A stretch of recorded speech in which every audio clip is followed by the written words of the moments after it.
At the foot of the Himalayas, buried in eternal mist and winding mountain paths, there lies an ancient village called Gurma. Outsiders rarely hear of it, and those who leave rarely return. At the center of Gurma stands a temple built of black stone, older than memory.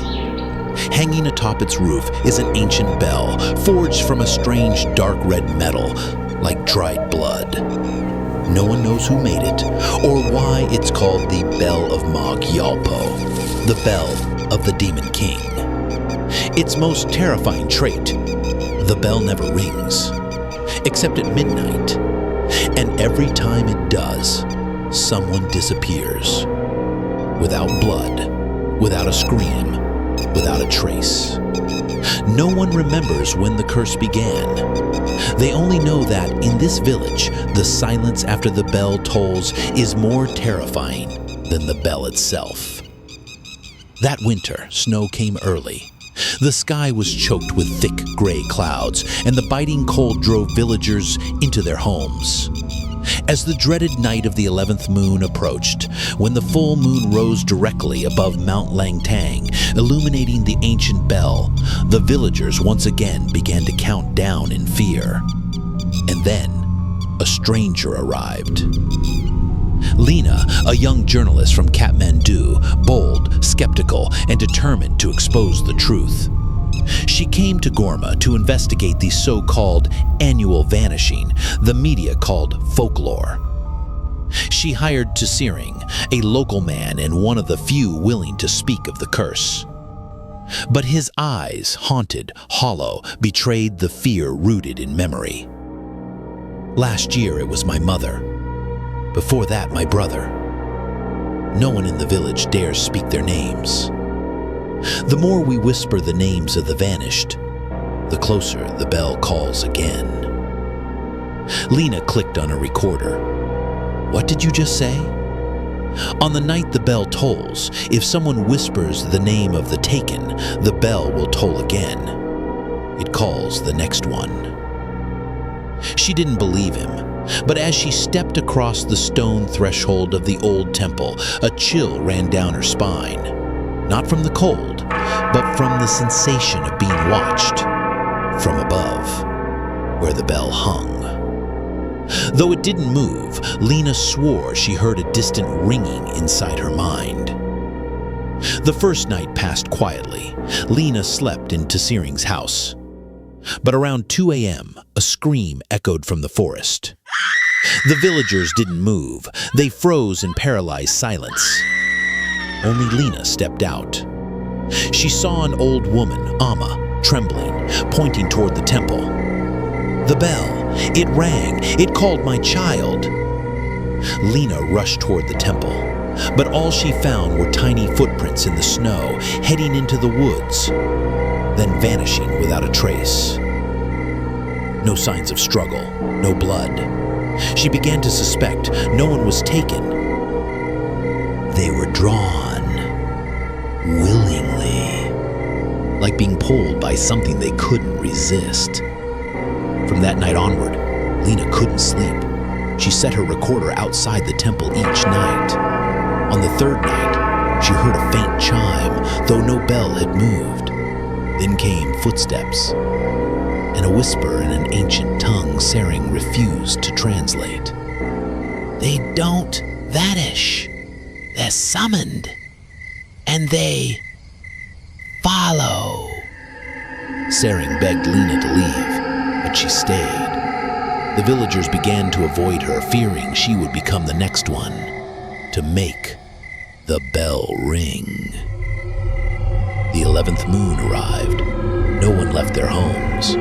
Tradition held that the bell would ring at midnight, though no hand touched it. Lena camped outside the temple, her camera rolling, microphones set, motion sensors ready. She would confront myth with science. 11:59, the wind picked up, fog thickened, lights flickered. 12, the bell rung, though no one touched it. But the sound wasn't metal. It was a human scream, strangled and buried beneath the earth, rising like a dirge. Then came a low hum, as if from the belly of the mountain. Her equipment shut down, the wind stopped, silence. She turned and saw a figure beneath the bell, long hair, black robes, a face without eyes. It turned to her slowly, mouth stretching unnaturally wide. Then, in a voice that didn't belong to this world, it whispered, "Lena, your turn." That voice didn't just echo in her ears, it dug into her spine like thousands of worms slithering under her skin, hissing in a rotting, wet whisper. The air around her turned deathly cold, her breath clouded thick like ash. Snow began to fall upward from ground to sky, and each flake turned dark red like decayed blood. The earth beneath her peeled away in chunks, revealing a shadowed chasm below. A black bony hand with claws like rusted blades clawed up from the ground, gripping her ankle. Lena screamed, but no sound came. She looked up at the bell, now swinging gently, but each ring was laced with muffled cries, as if souls trapped inside were screaming to get out. Then, faces emerged from the mist, floating. The lost ones, eyes sewn shut, mouths agape, tongues black and forked, writhing. Their gaping faces howled without sound, drifting toward her. They hovered, not walking, not alive. Then the bell itself, without moving, spoke again, beside her ear. "You have seen, so you must follow." And she was pulled down, not by force, but as if her will was unraveling, her mind succumbing, surrendering, accepting. At dawn, only footsteps remained, and a dragged trail in the snow, vanishing into the forest, as if it had never existed. The villagers gathered at the temple, gasping. In centuries past, the bell had never vanished, but now it was gone, and so was Lena. Searing searched the woods for 3 days. All he found was her recorder, half buried in snow. He took it home, played it. Only 7 seconds, one faint bell chime, one whispered phrase. Not a warning, a summoning. 2 months later, in another remote village of Nepal, locals discovered a ruined temple.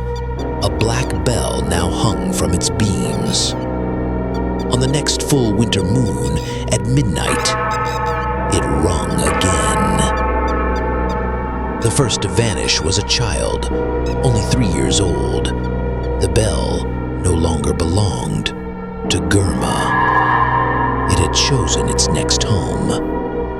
If you ever hear a bell ring at midnight, though no one is there, don't go outside, don't open the door, and never, ever speak the name of someone you've lost. Because the bell is listening, and it's calling for you.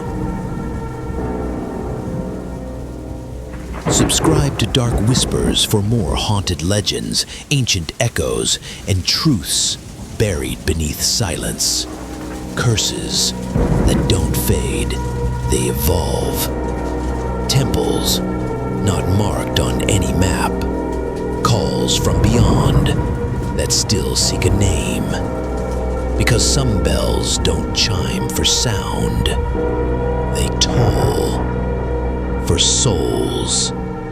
And some vanishings aren't erasures, they're invitations. One day, yours might come, and when it does, will you answer?